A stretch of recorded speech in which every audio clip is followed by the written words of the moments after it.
नमस्कार दोस्तों, स्वागत है आप सभी का YouTube चैनल हिंदी मार्गदर्शन XYZ में। आप हिंदी व्याकरण या साहित्य से संबंधित कोई भी परीक्षा दे रहे हैं, जैसे TGT, PGT, UPTET, CTET, UPSI, RO, ARO तथा सिविल की आदि परीक्षाओं में सफलता मिलेगी। आप लोग इस चैनल को सब्सक्राइब और लाइक कर दें ताकि जो भी वीडियो अपलोड करूं आपको सूचना मिल जाए। आज हम व्याकरण के अंतर्गत समास टॉपिक पर अध्ययन करेंगे। व्याकरण में समास एक महत्वपूर्ण टॉपिक है।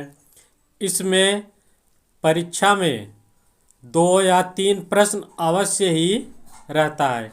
इसको समझने के लिए हमने इसको 2 पार्ट में बांट दिया है ताकि समझने में कोई दिक्कत ना आए ना परेशानी आए। समास का अर्थ है संक्षिप्तीकरण या संक्षेपण। इसको हम संधि विच्छेद करके देखते हैं तो क्या होगा। सम धन अस, सम धन अस। सम क्या है? उपसर्ग, और अस धातु। तो इसका अर्थ हो गया संक्षिप्तीकरण या संक्षेपण। कोई शब्द को हम संक्षेप यानी छोटा करके लिखते हैं तो उसका अर्थ होता है समास। इसमें विभक्ति का हम लोप कर देते हैं। जिसमें विभक्ति रहती है उसको हम लोप करते हैं। इसकी परिभाषा देख लेते हैं। परिभाषा: 2 या 2 से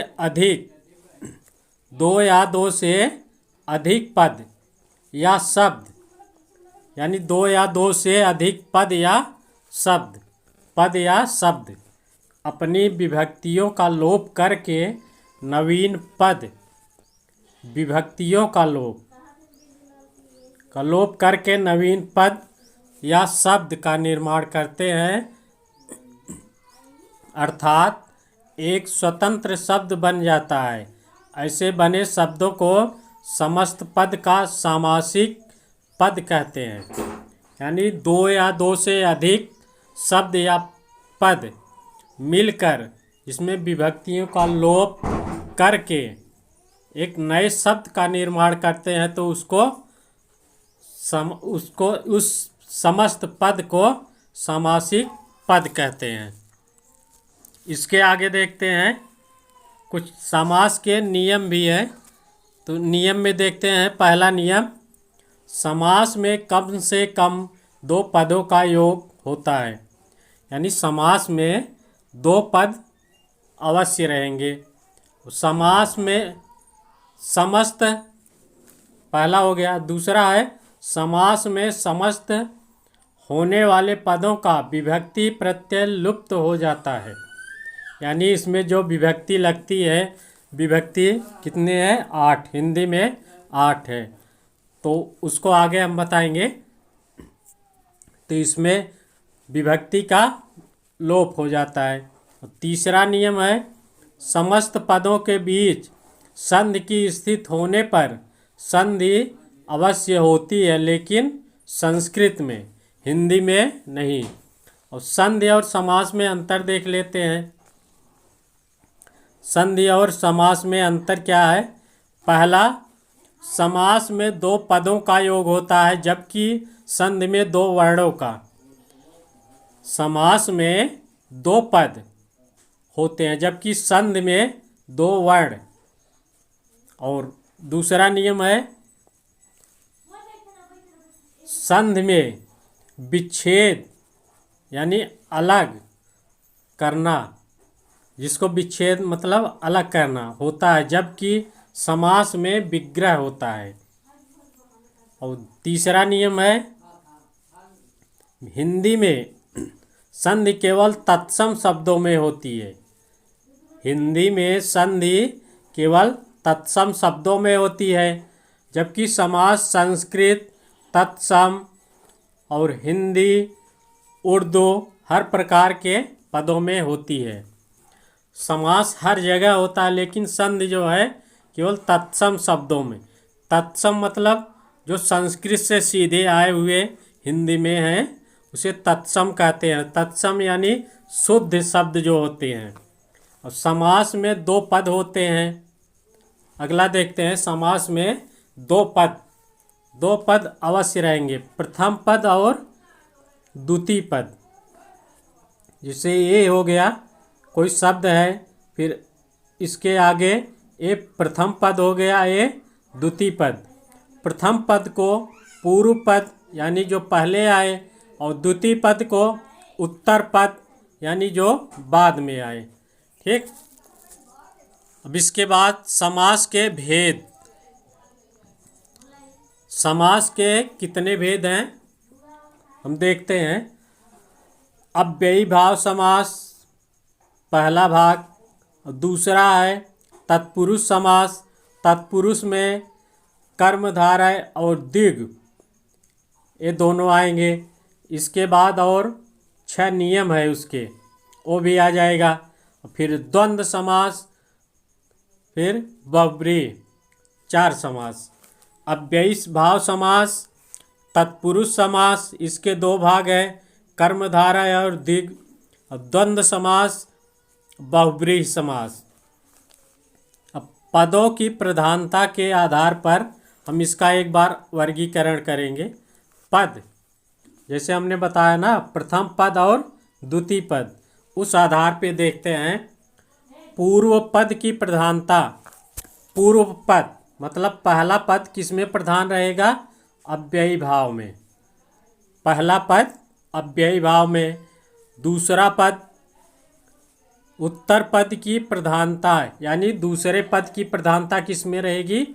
तत्पुरुष, कर्मधारय, द्विग। तत्पुरुष के ही कर्मधारय और द्विग 2 भाग हैं। इसके बाद तीसरा देखते हैं, दोनों पदों की प्रधानता, यानी प्रथम पद और द्वितीय पद, या पूर्व पद या उत्तर पद, तो किसमें दोनों पद प्रधान रहेंगे? द्वंद्व समास में। और अन्य पद जिसमें दोनों पद न रह के अन्य कोई अर्थ निकले, तो अन्य पद प्रधान हो, तो उसको क्या कहेंगे? बहुब्रीहि समास। तो अभी हमने देख लिया पदों की प्रधानता के आधार पर किसमें कौन सा पद प्रधान होगा, तो इसके आधार पर भी हम इसको पहचानते हैं। उसके बारे में देखते हैं। पहला लेते हैं अव्ययी भाव समास। पहला क्या है? अव्ययी भाव समास। इसकी परिभाषा देखते हैं। जिस समास में पहला पद अव्यय तथा पूर्व पद यानी प्रथम पद की प्रधानता हो, उसे अव्ययी भाव समास कहते हैं। तो हमने क्या बताया? पूर्व पद यानी प्रथम पद इसमें प्रधान होगा, तो उसे अव्ययी भाव कहते हैं। अव्ययी को इसको देखते हैं। अव्ययी, अव्यय, अव्यय अ धन व्यय। अ मतलब नहीं, यानी जिसका व्यय न हो, तो उसे क्या कहेंगे? अव्ययी। इसमें उपसर्ग क्रिया विशेषण से मिलकर बनता है। इसमें पहले उपसर्ग आएगा या तो क्रिया विशेषण से मिलकर जो समास बनेगा उसे अव्ययी भाव समास कहते हैं। उपसर्ग देखते हैं। संस्कृत में उपसर्ग 22 हैं, तो देख लेते कौन कौन से।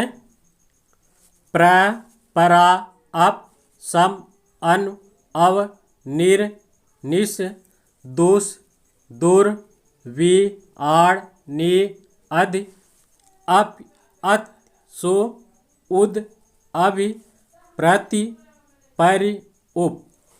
ये उपसर्ग 22 हैं संस्कृत में। ये जिस समास में पहला पद होगा आएंगे वही अव्ययी भाव समास होता है। उदाहरण देखते हैं। पहला है प्रतिदिन, यानी प्रति उपसर्ग है, दिन, प्रतिदिन यानी दिन दिन। आजन्म, आजन्म, जन्म तक। आ उपसर्ग है हिंदी का, आजन्म, तो क्या हो गया, जन्म तक। आमरण, मरण तक।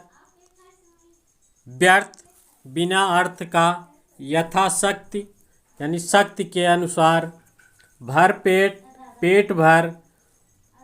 अकंठ, प्रतिमान, यथासंभव, बेफायदा, अनजाने। सरासर, अनुरूप। रातों रात, देखिए रातों रात क्रिया विशेषण। बार बार, धीरे धीरे, धड़ाधड़, कानो कान। ये इतने अव्ययी भाव समास हैं। इन सबको जितने हमने इस उदाहरण में दिया है, इसको विशेष ध्यान दीजिएगा, ये परीक्षा में आते हैं, ये जितने बता दिए। उसके बाद हम आगे देखते हैं तत्पुरुष समास। तत्पुरुष, जिस समास में दूसरा पद अर्थात उत्तर पद प्रधान हो। प्रथम पद विशेषण तथा द्वितीय पद विशेष। प्रथम पद विशेषण और द्वितीय पद विशेष। विशेष यानी संज्ञा हो, तो उसे तत्पुरुष समास कहते हैं। इसी के अंतर्गत हमने द्विगु और कर्मधारय को देखेंगे। तो पहले इसके कुछ उपभेद हैं, तो कौन कौन से हैं, इसे हमने पहला ले लिया कर्म तत्पुरुष। इसे हमने हिंदी में कारक 8 बताए, तो उसी के अंतर्गत तत्पुरुष में यही आएंगे। तो इसमें कौन कौन से हैं, 6 कारक आएंगे। पहला है कर्म तत्पुरुष, कर्ता को छोड़ के कर्म तत्पुरुष। तो कर्म की पहचान क्या है, को। और करण तत्पुरुष, से, के द्वारा, यानी जिसकी सहायता से कोई कार्य किया जाए। संप्रदान, को, के लिए, जिसे कुछ दान दिया जाए। अपादान, यानी अलग से, अपादान का से। और संबंध, का के की, अधिकरण तत्पुरुष में पर। इसकी हमने पहचान बता दिया। अब इसके बाद हम एक एक करके देखते हैं कौन किस में आएगा। ठीक, पहले हम कर्म तत्पुरुष को देखते हैं। कर्म तत्पुरुष का पहचान को। तो उदाहरण, स्वर्ग प्राप्त, यानी स्वर्ग को प्राप्त, इसमें को आया। तो जब हम समास बनाएंगे, को यानी विभक्ति का लोप हो जाएगा, तो स्वर्ग प्राप्त। उसी तरह गगन चुंबी, गगन को चूमने वाला। यश प्राप्त, यश को प्राप्त, सभी में को आ रहा है, यानी कर्म तत्पुरुष हो गया। गिरह कट, गिरह को काटने वाला। स्वर्गवास, स्वर्ग को प्राप्त। रथ चालक, रथ को चलाने वाला। मनोहर, मन को हरने वाला। घर फूंक, घर को फूंकने वाला। सभी में को विभक्ति आई है, तो इसका हम लोप करके जब समास बनाएंगे तो इसका लोप हो जाता है। और इसके बाद दूसरा देखते हैं। अब इसके बाद हम दूसरा करण तत्पुरुष देखते हैं। इसकी पहचान से, यानी सहायता या के द्वारा। उदाहरण में मन चाहा, मन चाहा, मन से चाहा। सूर रचित, सूर रचित, सूर द्वारा रचित। भयाकुल, भय से आकुल। अचार कुशल, अचार से कुशल। शोकग्रस्त, शोक से ग्रस्त। रेखांकित, रेखा से अंकित। वाक युद्ध, वाग युद्ध, वाक से युद्ध। नीति युक्त, नीति से युक्त। इसका हम जब विग्रह करते हैं तो इस तरह बनता है। तो समास का जब ये जो इसका ये से विलुप्त हो जाएगा तो मन चाहा, सूर रचित, इस तरह बन जाएगा। इसके बाद हम तीसरा संप्रदान तत्पुरुष, इसकी पहचान को के लिए। तो जैसे मार्ग व्यय, मार्ग के लिए व्यय, घर रसोई, घर रसोई के लिए घर, देशभक्ति, देश के लिए भक्ति, कृष्णार्पण, कृष्ण के लिए अर्पण, डाक गाड़ी, डाक के लिए गाड़ी, हथकड़ी, हाथ के लिए कड़ी, राह खर्च, राह के लिए खर्च, विद्यालय, विद्या के लिए आलय, प्रयोगशाला, प्रयोग के लिए शाला यानी घर, यज्ञशाला, यज्ञ के लिए शाला, शाला का अर्थ होता है घर। तो अब इसके बाद हम चौथा अपादान तत्पुरुष, ये सब तत्पुरुष के अंतर्गत ही हम देख रहे हैं। पहला अपादान, अपादान यानी से जहाँ आएगा वहाँ अलग होने के अर्थ में आएगा। तो जैसे पथ से भ्रष्ट, पथ भ्रष्ट यानी जहाँ से एकदम हमेशा के लिए अलग हो जाए, उस वहाँ अपादान तत्पुरुष होता है। तो यानी पथ से भ्रष्ट से आया, पदच्युत, पद से च्युत मतलब हटाया गया, ऋण मुक्त, ऋण से मुक्त, पाप मुक्त, पाप से मुक्त, काम चोर, काम से जी चुराने वाला, देश निकाला, देश से निकाला, दूरागत, दूर से आगत, जन्मांध, जन्म से अंध, रण विमुख, रण से विमुख।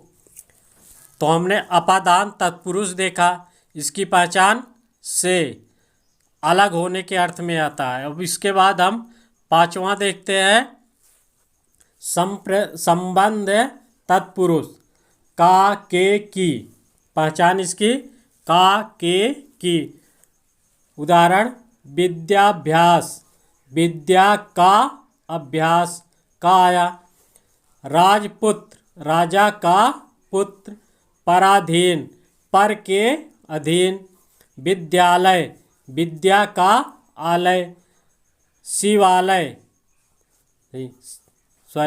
शिवालय, शिव का आलय, माधव, माँ यानी लक्ष्मी का धव, धव यानी पति, लक्ष्मी का पति यानी माधव, गंगा जल, गंगा का जल, दीनानाथ, दीनों के नाथ। ये हमारा क्या हो गया, संबंध तत्पुरुष। इसका पहचान का के की, जब इसका हम विग्रह करेंगे। तो अगला देखते हैं अधिकरण, इसकी पहचान में पर, अधिकरण तत्पुरुष में पर।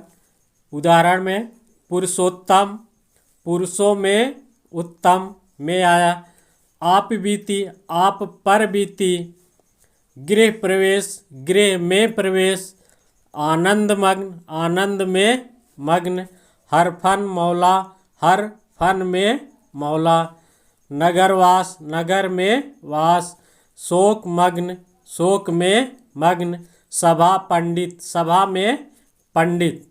अब इसके बाद हम अगला समास देखेंगे।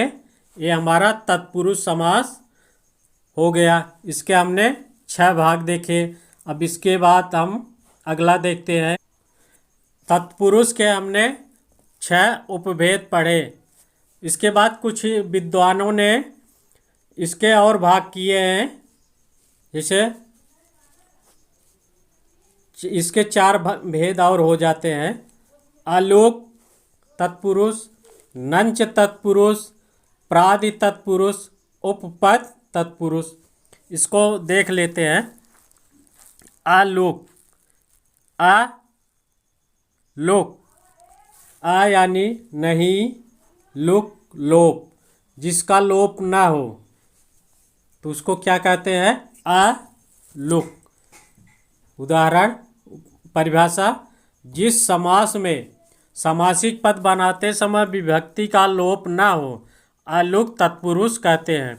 यानी विभक्ति का लोप न हो तो उसे अलुक तत्पुरुष कहते हैं।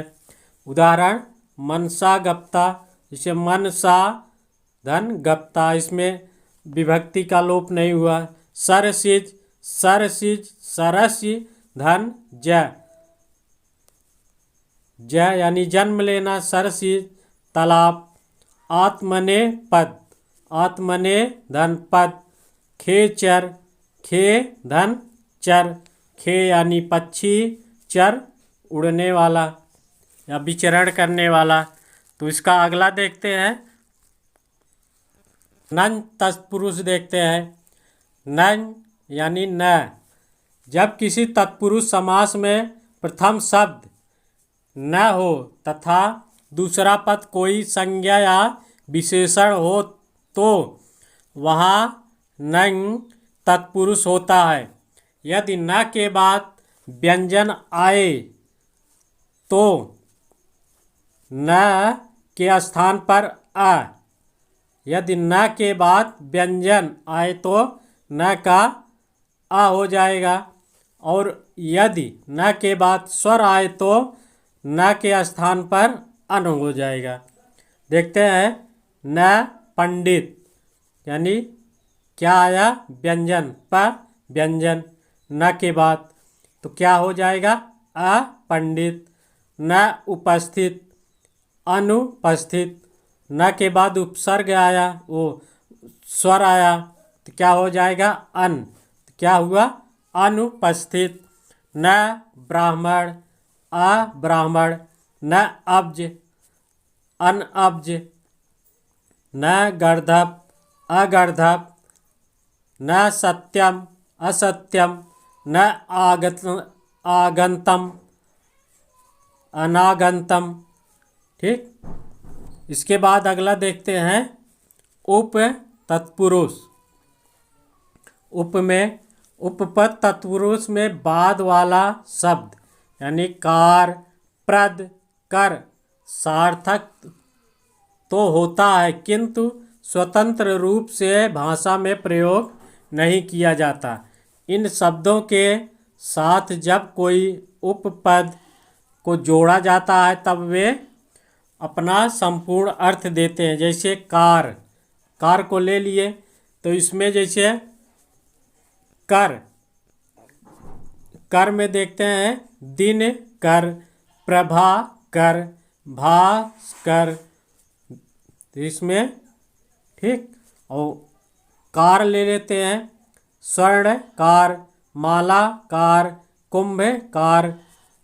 फिर प्रद ले लेते हैं, लाभ प्रद, सुख प्रद, कष्ट प्रद।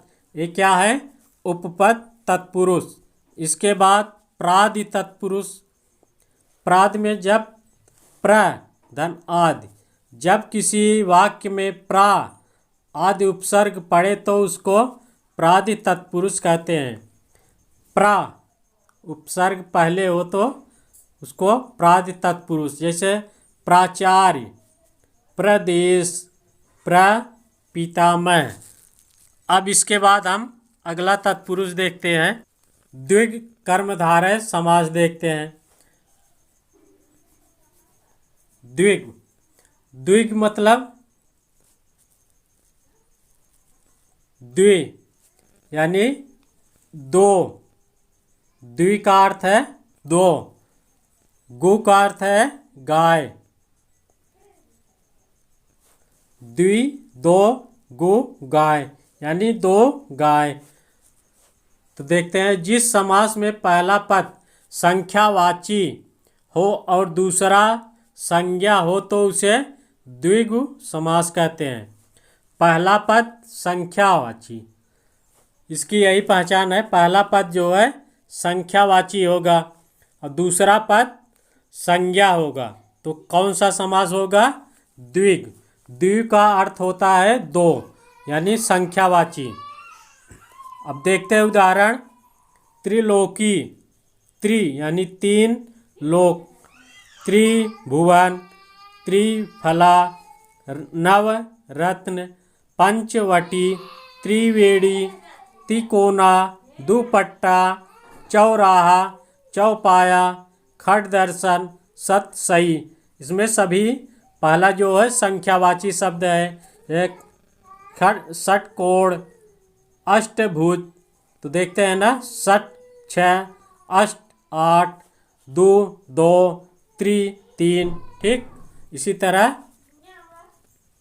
कुछ विशेष देखते हैं। इसमें कुछ शब्द ऐसे हैं जो प्रथम दृष्टया देखने में द्विगु समास लगते हैं, किंतु वे द्विगु नहीं होते। कौन कौन से?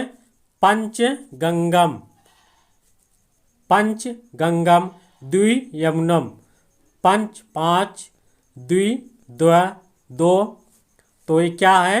अव्ययी भाव। यही ध्यान दीजिएगा, पंचगंगम, द्वियमुनम, कौन से हो गए? अव्ययी भाव। और द्विमूर्धा, त्रिमूर्धा, यानी 2 त्रि, तो क्या हो गए? बहुब्रीहि समास। मूर्धा यानी सिर। ठीक, हमने क्या पढ़ा?